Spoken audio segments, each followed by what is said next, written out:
So these are the versions of Mongoose. Sometimes you may need to install a specific version, not necessarily the latest version. So to do that, you run npm install mongoose, then you put an @ here and set the version. Let's say 2.4.2. Now we can see our package.json is updated, so we have installed mongoose version 2.4.2.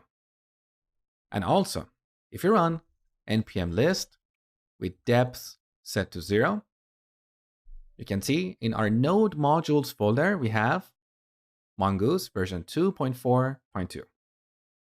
Now here's a small exercise for you. I want you to install underscore version 1.4.0.